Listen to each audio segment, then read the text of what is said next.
Hello दोस्तों, इस lesson solution channel पर आप सभी का स्वागत है। इस वीडियो लेक्चर में वृत्त से संबंधित जानकारी प्राप्त करेंगे।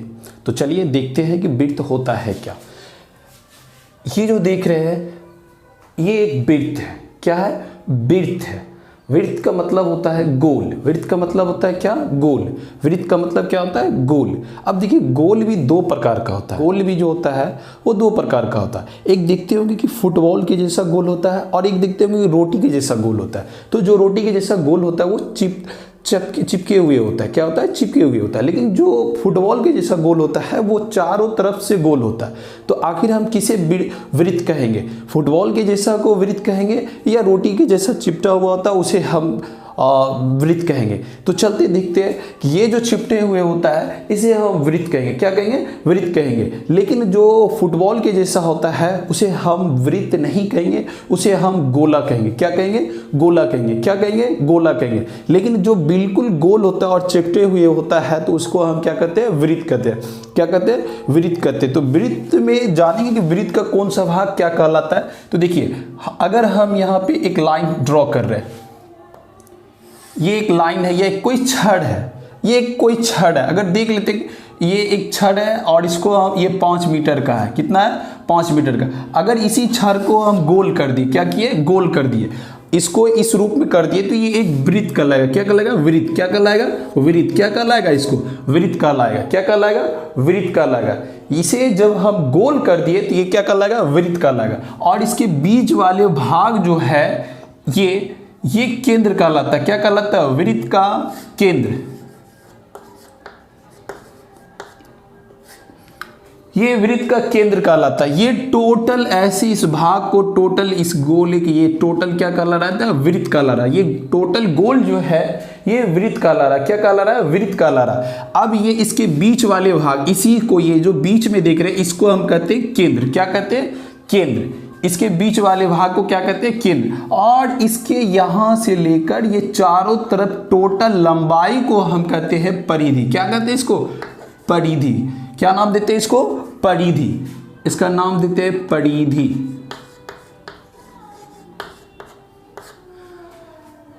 ये टोटल लंबाई यहां से लेकर यहां, अगर सोच लीजिए कि यहां पे इसका एक कट पॉइंट है तो यहां से लेकर ये टोटल लंबाई यहां से यहां तक क्या कहलाएगा? परिधि। क्या कहलाएगा? परिधि। और ये बीच वाले भाग क्या कहलाएगा? ये बीच वाले भाग केंद्र कहलाता है। ये बीच वाले भाग क्या कहलाता है? केंद्र कहलाता है। इस बीच वाले भाग को जो देख रहे हैं ये केंद्र कहलाता है और ये चारों तरफ जो देख रहे हैं ये परिधि कहलाता है। क्या कहलाता है? परिधि कहलाता है। तो अब हम देखते हैं कि ये केंद्र है और ये चारों तरफ परिधि है। अगर हम इसको इससे ये लाइन को मिला देते यहां तक केंद्र तक तो ये कहलाता है त्रिज्या। क्या कहलाता है? त्रिज्या। अगर हम परिधि और केंद्र को जब मिला देते यहां से यहां तक के तो क्या कहलाता है? त्रिज्या। क्या कहलाता है? त्रिज्या।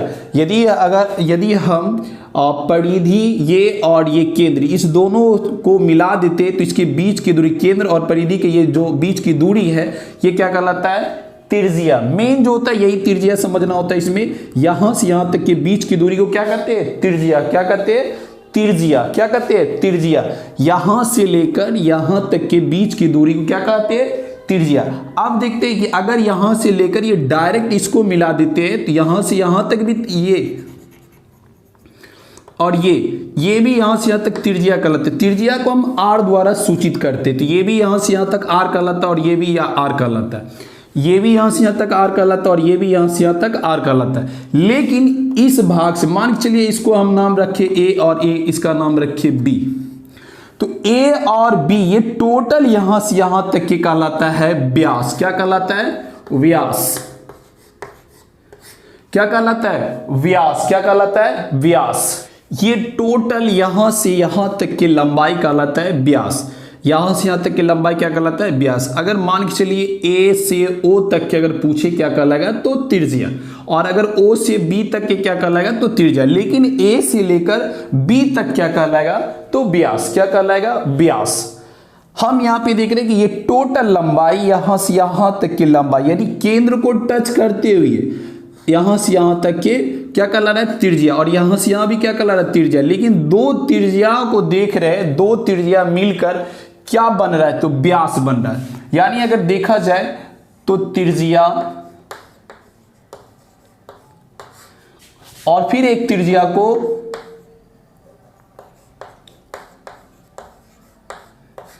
को मिला देते तो क्या बनता है, व्यास। व्यास इसको हम r द्वारा लिखते हैं, इसको भी r द्वारा सूचित करते हैं, और इसको हम d द्वारा।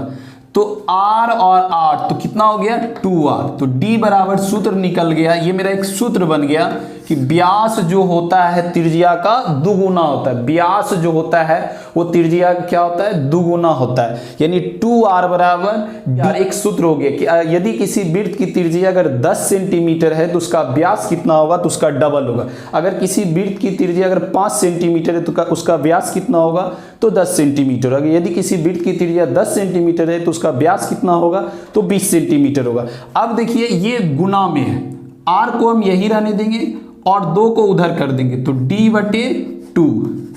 ये भी एक सूत्र है। यदि किसी वृत्त का व्यास अगर 20 सेंटीमीटर है तो व्यास के स्थान पे हम कितना लिखेंगे, 20, और 2 से भाग दे देंगे तो क्या निकल जाएगा, त्रिज्या। क्या निकल जाएगा, त्रिज्या। क्या निकल जाएगा, त्रिज्या। तो यदि अगर किसी भी वृत्त का व्यास दिया हुआ है तो उसका त्रिज्या कितना होगा, उसका आधा होगा। यदि किसी वृत्त का व्यास 50 सेंटीमीटर है तो उसका त्रिज्या कितना होगा, तो 25 सेंटीमीटर। यदि उसका आधा कर दीजिए। यदि किसी वृत्त का व्यास 14 सेंटीमीटर है, यदि किसी वृत्त का व्यास 14 सेंटीमीटर है तो उसका त्रिज्या कितना होगा, तो उसका आधा। कैसे, तो देखिए अगर किसी वृत्त का व्यास अगर दिया हुआ है कि 14 सेंटीमीटर है, कितना दिया हुआ, 14 सेंटीमीटर, तो उसका त्रिज्या क्या होगा, तो r बराबर सूत्र होता है d/2। तो d का मान कितना है, 14, इसलिए 2 से भाग दीजिए तो 7 सेंटीमीटर। यानी ये जो देख रहे हैं ये वृत्त का क्या है, त्रिज्या। ये वृत्त का क्या है, व्यास है। ये वृत्त का व्यास है और ये वृत्त का त्रिज्या है। यदि वृत्त का त्रिज्या अगर दिया हुआ है 7 सेंटीमीटर तो उसका व्यास उसका डबल होगा, लेकिन अगर व्यास दिया हुआ है तो उसका त्रिज्या उसका आधा होगा। तो ये एक सूत्र बन गया कि r बराबर d/2। क्या हो गया, d/2। अब इसके आगे देखते हैं कि वृत्त का जो परिधि होता है वो कितना होता है। परिधि हम किसको कहते थे, एक बार फिर से हम देखते हैं कि मान के चलिए कोई छड़ है। अगर इस छड़ की लंबाई 5 मीटर है तो अगर हम इसको गोल करेंगे तो निश्चित है इस गोल के पूरे जो लंबाई होगा वो कितना होगा, 5 मीटर होगा। ये क्या होगा, 5 मीटर ही होगा। इसी को हम क्या कहते हैं, परिधि क्या कहते हैं, क्या कहते हैं, परिधि कहते हैं। क्या कहते हैं इसको, परिधि। इसको हम क्या कहते हैं, परिधि। ये टोटल लंबाई अगर यहां से लेकर इस छोर है और ये टोटल लंबाई को क्या कहते हैं, परिधि। अगर इसको खोल देंगे तो टोटल यहां से यहां तक लंबाई कितना होगा, 5 मीटर है, तो इसलिए इसका टोटल अगर ऐसे करके टोटल लंबाई को मापेंगे तो कितना होगा, 5 मीटर होगा। इसी को हम परिधि कहते हैं। क्या कहते हैं, परिधि कहते हैं। क्या कहते हैं, इसे परिधि कहते हैं। क्या कहते हैं, परिधि कहते हैं। और इसको यहाँ पे क्या कर रहे थे, इसको r कहते हैं, इसको भी r कहते हैं, यानी त्रिज्या। और यहाँ से यहाँ तक के बीच की दूरी को क्या कहते हैं, व्यास कहते हैं। क्या कहते हैं, व्यास कहते हैं। तो ये अब ध्यान देना है कि परिधि है ये टोटल यहाँ से यहाँ तक की लंबाई को हम क्या करें, व्यास करें। यानी a और b के बीच की दूरी को व्यास कहते हैं, और ये A से O तक की दूरी को त्रिज्या, O से लेकर B तक के बीच की दूरी को क्या कहते हैं, त्रिज्या। यानी यहां से लेकर यहां तक के त्रिज्या और यहां से लेकर यहां तक के त्रिज्या। लेकिन अगर दो त्रिज्या को मिला देती तो क्या बन गया था, व्यास बन गया था। क्या बन गया था, व्यास बन गया था। अब देखिए यहां पे कि हम परिधि बराबर क्या निकालेंगे। तो इसमें जब भी एक नया चीज सीखने के लिए मिलेगा, जब भी कहीं भी किसी भी फिगर में गोल होगा तो उसमें एक नया चीज आता है जिसको हम लोग पाई कहते हैं। क्या कहते हैं इसको, पाई। क्या कहते, तो पाई कहते। ये पाई है क्या, अब इसको समझते हैं। ये है क्या, तो जब ये टोटल यहां से टोटल लंबाई किसी भी फिगर का, चाहे ये इतना बड़ा फिगर हो, चाहे इतना बड़ा फिगर हो, चाहे इतना बड़ा फिगर हो, चाहे इतना बड़ा फिगर हो, सभी का परिधि लेंगे, इसका भी परिधि लेंगे, और सभी के परिधि में अगर व्यास से भाग देती है, यानी परिधि में व्यास से जो भाग देंगे तो चाहे छोटा वृत्त हो चाहे बड़ा वृत्त हो, दोनों का मान हमेशा ये जो आएगा हमेशा बराबर आएगा, जिसको हम लोग कहते हैं पाई। क्या कहते हैं? पाई। यानी परिधि, ये क्या कहते हैं? इसको पाई कहते हैं। अब देखिए परिधि को ये यही रहने देते हैं, परिधि को यही रहने देते हैं और इस दोनों को गुना कर देते हैं। तो क्या होगा कि पाई गुना व्यास, पाई गुना व्यास। तो परिधि पाई गुना व्यास, तो पाई को हम लोग लिखते हैं ऐसे, पाई का सिंबल है, और व्यास को हम लोग डी द्वारा सूचित करते हैं। तो ये इसको पाई डी भी क्या हो गया?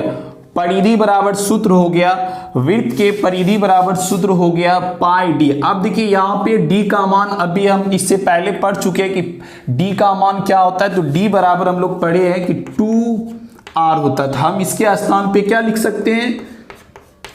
2r। और इस सब को अरेंजमेंट कीजिए तो क्या होगा? 2 पाई r। ये वृत्त का के परिधि बराबर सूत्र हो गया। वृत्त के परिधि बराबर ये क्या हो गया? सूत्र हो गया 2 पाई r। क्या हो गया? वृत्त के परिधि बराबर सूत्र 2 पाई r। छोटा वृत्त होगा या बड़ा वृत्त होगा, सभी के परिधि में अगर हम व्यास से भाग देंगे तो हमेशा छोटा वृत्त हो या बड़ा वृत्त हो, सभी का मान जो आएगा एक होगा, जिसको हम लोग कहते हैं पाई। क्या कहते हैं? पाई। पाई को इस तरह का सिंबल से लिखते हैं और परिधि बटे व्यास, और क्या होगा? पाई। हम इसको इस दोनों से गुना कर दिए तो पाई गुना व्यास होगा। पाई को सिंबल ऐसे लिखते हैं और व्यास को डी द्वारा, तो क्या होगा? परिधि बराबर पाई डी। और यहाँ पे देखिए कि डी का मान हम लोग पहले पढ़ चुके कि डी बराबर क्या होता है? 2r। तो इससे गुना करने के बाद वृत्त के परिधि बराबर सूत्र क्या निकल गया? 2 पाई r। वृत्त के परिधि बराबर सूत्र निकल गया 2 पाई r। अब देखिए कि ये वृत्त के परिधि बराबर सूत्र है। अब ये टोटल लंबाई का, अगर ये यहां से यहां तक टोटल लंबाई जो है, ये टोटल लंबाई क्या कहलाएगा? परिधि। और इसका परिधि बराबर सूत्र क्या होगा? 2 पाई r। क्या होगा? 2 पाई r। 2 पाई r, ये टोटल लंबाई यहां से यहां तक क्या कहलाएगा? 2 पाई r। यानी किसी भी वृत्त का ये जो गोल वाले भाग होता है, ये टोटल, ये चारों तरफ इसके भाग जो गोल होता है, ये टोटल गोले की लंबाई क्या कहलाएगा? 2 पाई r। अगर r का मान दिया हो तो इसकी लंबाई को हम निकाल सकते हैं। ये टोटल लंबाई यहां से ये चारों तरफ की जो लंबाई होता है, इसको हम क्या कहते हैं? 2 पाई r। ये क्या कहलाता है? परिधि। ये टोटल लंबाई क्या कहलाता है?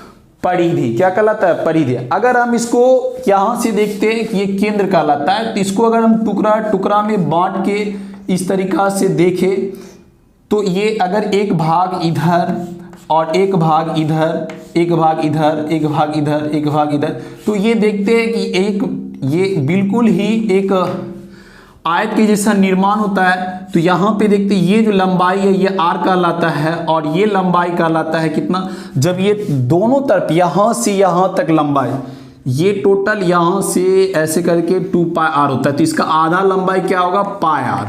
और इसका आधा यहाँ से यहाँ तक लंबाई क्या होगा? पाई r। जैसे देखिए यहाँ से यहाँ तक की, अगर मान के चलिए कि ये यहाँ से यहाँ तक की लंबाई पाई r और यहाँ से यहाँ तक कितना होगा? पाई r।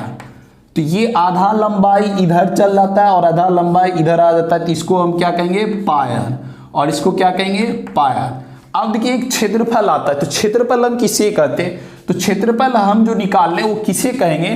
तो कोई भी वृत्त हो, वृत्त का जो ये भाग टोटल होता है। अब देखिए यहाँ पे एक वृत्त हम बना रहे हैं, इस वृत्त का ये जो भाग होता है, ये टोटल भाग, ये क्या कहलाता है?